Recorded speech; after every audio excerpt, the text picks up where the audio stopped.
probably the number one exercise if you want to avoid and fix low back pain. That's right. The deadlift can giveth and taketh away when it comes to back pain. A lot of people think of the deadlift as something that causes back pain because we see a lot of these rounded backs that look a little scary and can in fact lead to some issues. I want to share one of my favorite ways, and I'm working with a few folks right now that I wanted to make sure they're implementing this properly so that we can have better positions. So what are we gonna do? If you have a squat rack, set up the pins, and you can obviously modify this to different heights. And I have a barbell here, and I'm gonna get that in the pin. So this is, some people have different ways of calling it a pin deadlift, but I'm gonna play with where my feet are, how wide they are, and basically, this allows me to not move, but I can create tension on pulling up. So I'm trying to make sure my arms are really straight.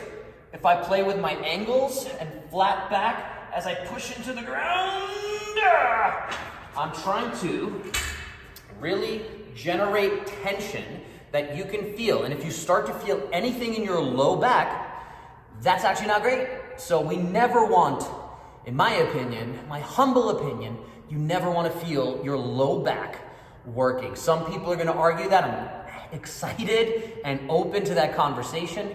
A lot of folks in the bodybuilding space want to build those muscles, so that's a different conversation. I'm coming at it from a physical therapy, human performance, avoiding pain, healing pain, improving how your body works.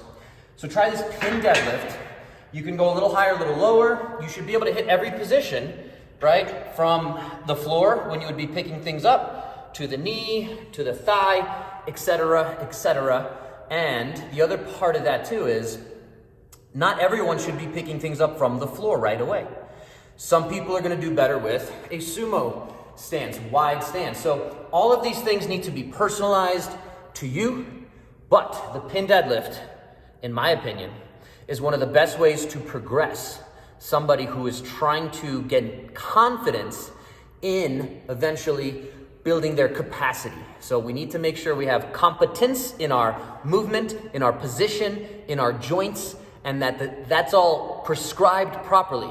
And then we go to confidence, which is where we can load this up. And again, you can even also put a couple 100 pounds on the barbell, not looking to stand up with it, but as soon as you feel you're losing position or your arms are starting to bend or any kind of deviation from what we want, that's when you let go and move on, and or you just have to go take a step back and refigure the positions.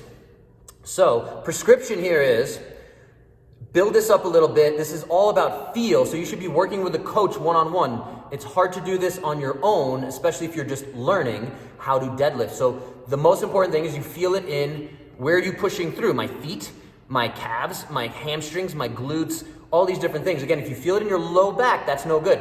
I'm also gonna get a good sense of feeling my arms are straight and really connecting that the lift is coming from my lower body, my hinge movement. The hinge is something a lot of folks don't do great. So questions on this, let me know. Don't just jump into it and do all sorts of bad things.